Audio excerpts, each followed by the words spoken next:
The final section of this unit is on integration using long division for completing the square.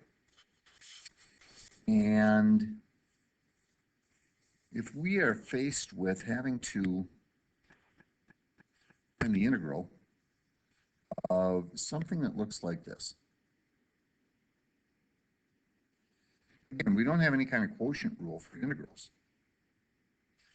And so what we're going to have to do is, well, we got to have a method for it. And if we notice that the numerator, the degree of the numerator, the biggest exponent in the numerator, is greater or equal to the denominator's degree. And here we've got, this is a degree 3 polynomial because the biggest exponent is 3, and that's bigger than the bottom, which is a first degree polynomial. So this one is going to be long division, and I should really have a dx here, so if you had that, that would be great. But let's just review what long division looks like. Long division, if we have 737 divided by 4. What we do is we find something to multiply by 4 so that we get really close to 7. So we'll multiply by 1, and that'll give us a 4. And then we have to subtract that. When we subtract it, we get a 3. And then we bring down the next term. And what do we multiply 4 by to get really close to 33? Well, if I multiplied by 8, that would give me 32.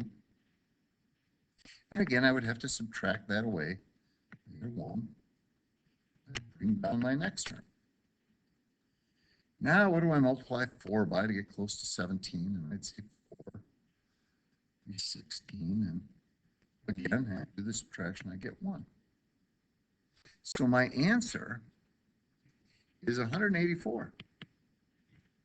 And when you have this remainder of 1, we would say that if we take 737 and divide it by 4, we'd get 184, and the remainder divided by 4. And that would be our answer.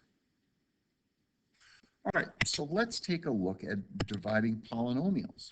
Again, dx here. I have no idea what the integral of this is, what the antiderivative of this is. I know it's going to end in a plus c because this is an indefinite integral. I don't know the upper or lower limit. So I'm going to take 4x cubed, and I'm going to leave a suspicious space here, minus 11x plus 13. Now, there are no x squared terms. And one thing that's important to remember when you're faced with a situation where you're going to have to do a long division, when the degree of the top is larger than the degree of the bottom, you got to remember to include placeholders if a term is missing. There is no x squared term. So I will say as a placeholder, there are 0 x squareds. We'll see why that's important in just a little bit. We're going to divide by x minus 4. And what we need to do is we're going to focus our attention on the x. What am I going to multiply the x by to get 4x cubed? And I'm going to multiply by 4x squared. And if I take x times 4x squared, I do indeed get 4x cubed. But I get something else. I've got to take this minus 4 times 4x squared. And that's going to be minus 16x squared, which is why I needed the placeholder. Because I need to subtract this. And I need something to subtract the negative 16x squared from. And that's why I've got this placeholder of 0x squared up here. I do my subtraction, 4x cubed minus 4x cubed, those are gone. And 0x squared minus negative 16 is 16x squared. And I bring down my next term, minus 11x. All right, what do I multiply the x by to get 16x squared? Well, I think that's going to be 16x. And sure enough, that's 16x squared, but I have to also remember multiply negative 4 by 16x. And that's going to be minus 64x. And I need to subtract this entire term away, so parentheses are often a good idea. And the 16x squareds go away, and negative 11x minus negative 64 give you 53 x's. And then I've got to bring down my next term, plus 13. Well, what do you multiply x by to get 53x? And that would be 53. And so I've got 53x. And I've got minus, and I think if I multiply that correctly, I'm going to get 212. And when I subtract, I'm going to make sure I subtract the whole thing. 53 x's are gone, and 3 minus negative 212, I'm going to say is 215. So this integral that I had no idea how to find can be rewritten as 4x squared plus 16x plus 53 and plus 215 over x minus 4.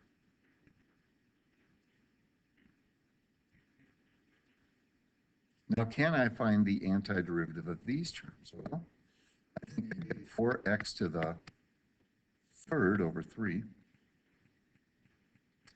plus, I think that's going to be 8x squared, plus 53x plus, now, we could prove this using substitution. But since this is a plain old x, not an x squared, not a 2x or a 5x or something like that, since that's a plain old x, I can call this 215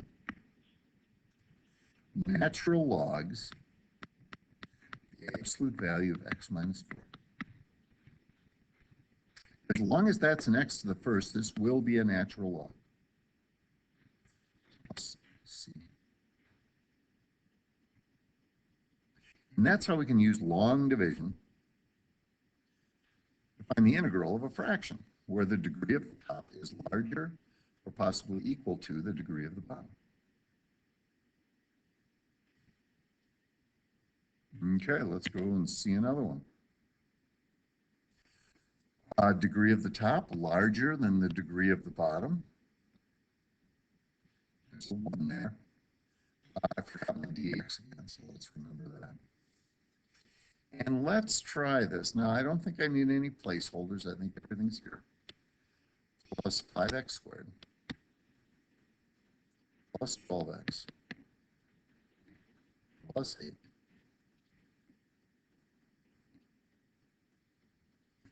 divided by x plus 3. Well, I'm going to multiply x by x squared to get my x to the third. But then my 3 times x squared is 3x squared.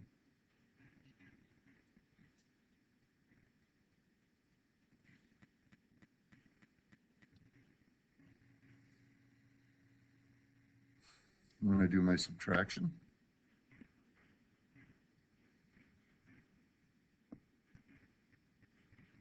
Bring that next term down.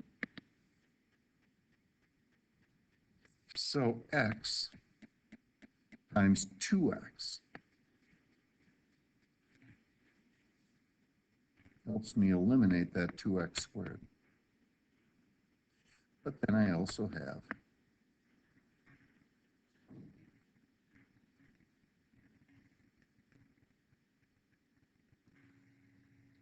When I do my subtraction, I got 6x. I got plus 8. When I bring my final term down, and I need to multiply x by 6.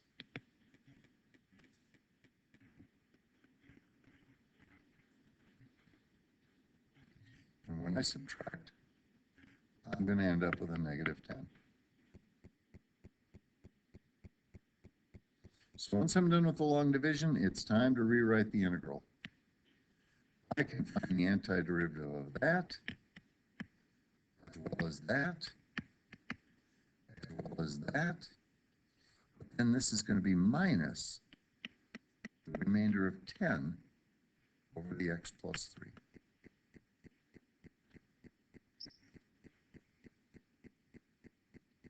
So, important that when I find the antiderivative, I no longer write that integral sign. I know that's something that some people have struggled with. We're going to call this x cubed over 3 plus x squared plus 6x minus 10 natural logs of the absolute value of x plus 3. And since this is an indefinite integral, plus c.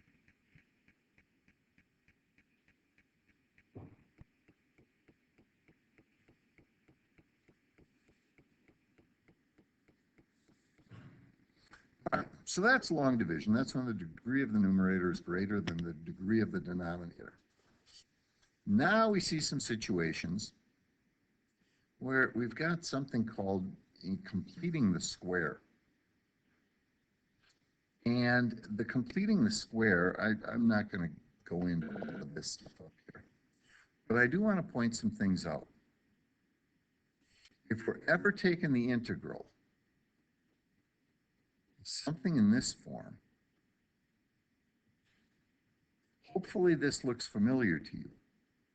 Hopefully you realize that the integral of that is the tan inverse of x.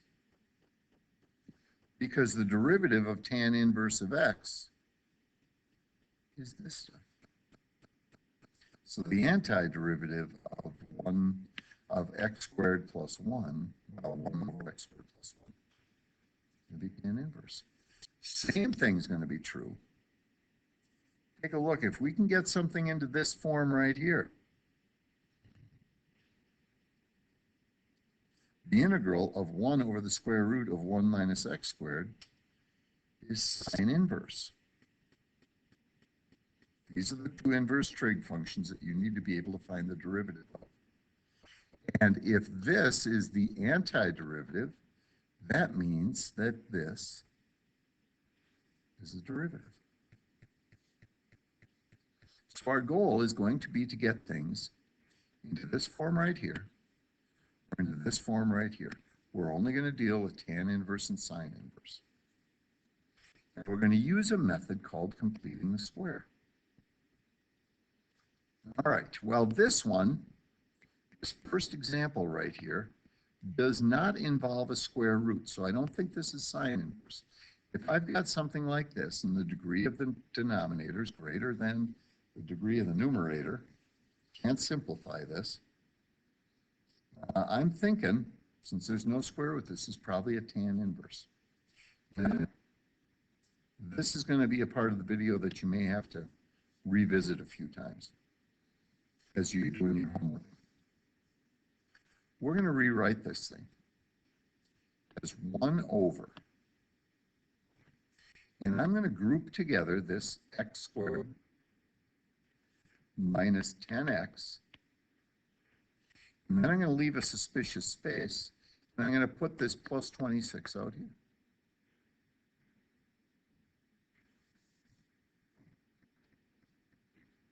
And so I've just rewritten the original problem. But what I'm supposed to do is I'm supposed to get this thing. Now, at some point in your mathematical history, you have had to complete the square. Turn something into a perfect square. What you did to do that is you took half of this middle term, half of this negative 10, which is negative 5, and you squared it. And negative 5 squared is plus 25. And that thing in the red parentheses is now a perfect square. But keep something in mind. If I added 25 to the bottom, in order to not change the value of this, I better subtract 25 out here. And now I haven't changed the value of this fraction. But I can rewrite this integral now as 1 Carter Patty, please report to Student Services. Carter Patty, please report to Student Services. Kaya Mitchell, please report to Student Services. Kaya Mitchell, please report to Student Services. over x minus 5 being squared plus 1. Well, boy, that looks a lot like this thing here, doesn't it? So I'm really tempted to say, I'm very tempted to say, that this is going to be the integral, and I should put my dx on here, is going to be the tan inverse of that thing that was squared. And recognizing that it's an indefinite integral, I'll remember my plus c. So I'm really tempted to say that, but boy, I'm going to hesitate just ever so slightly. I'm just going to double check by doing a substitution. I'm going to let u equal x minus 5. And then the derivative of u would be 1 dx, which is exactly what I've got, isn't it? So this would be 1 over, let's see, u squared plus 1. And just replace a dx with a du. And sure enough, this would be tan inverse of u plus c. And I can replace my u with x minus 5. Awesome.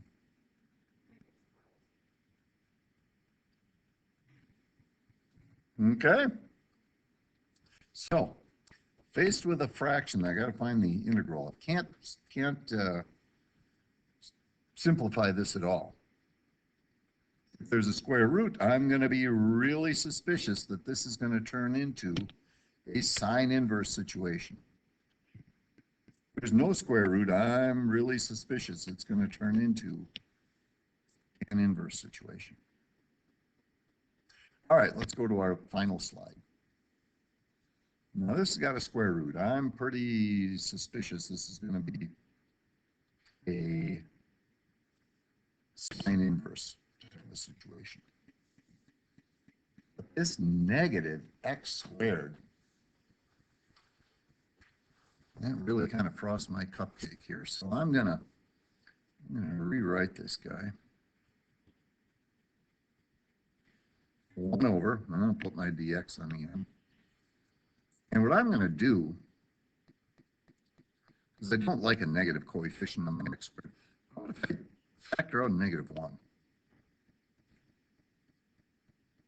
And call this a positive x squared plus ax plus 15. Yeah, that'd be fine. That looking good?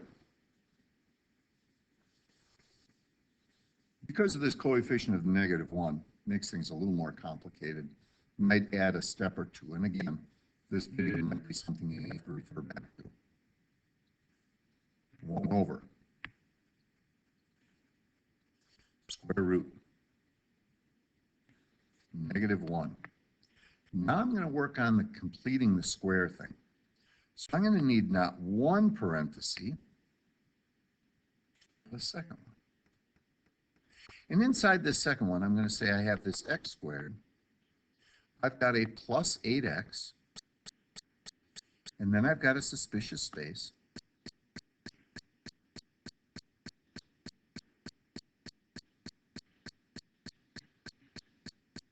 And outside, I've got plus 15.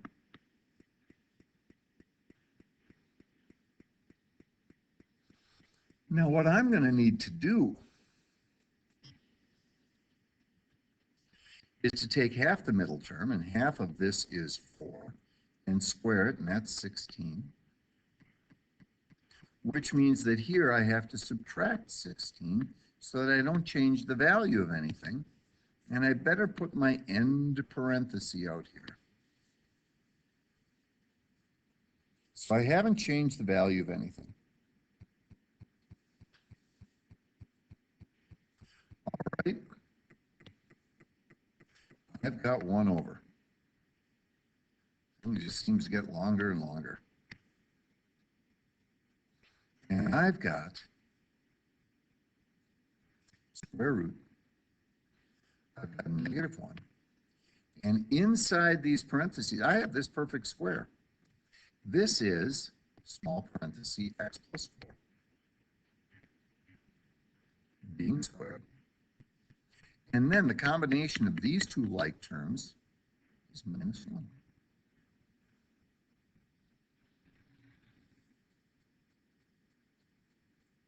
Well, this having a -1 under a square root sign is just really bothering me, so I'm going to distribute that.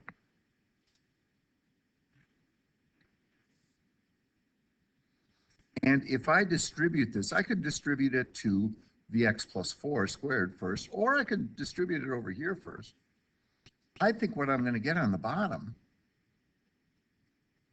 is when I take the -1 times the -1, I'm going to get a +1.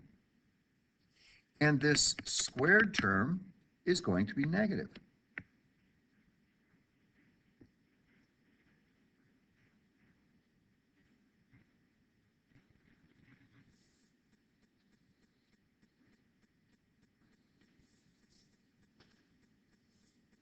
Now, this looks a whole lot. This looks a whole lot. Do I have it on this page? No, I don't.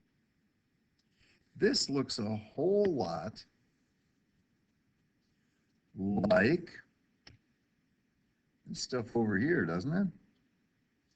I've got a square root. I've got a 1 minus something being squared.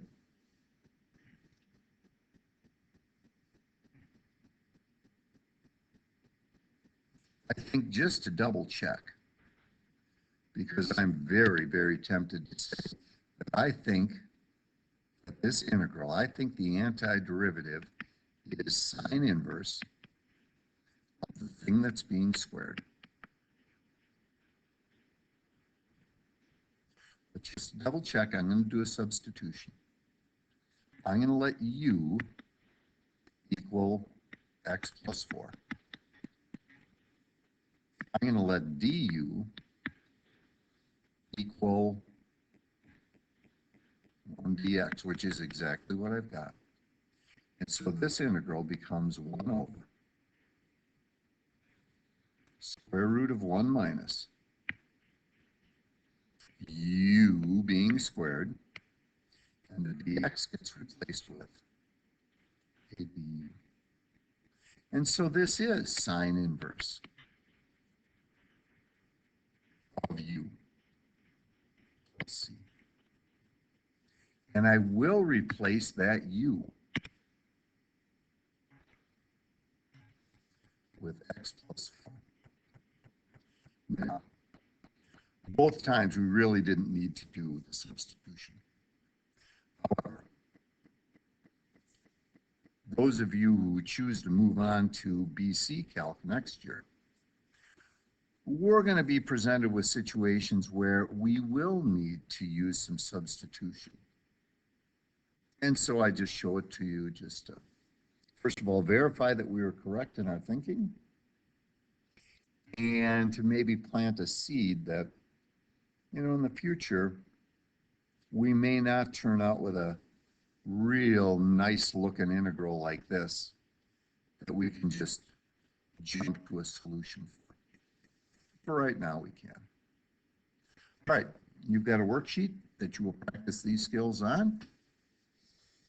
Good luck.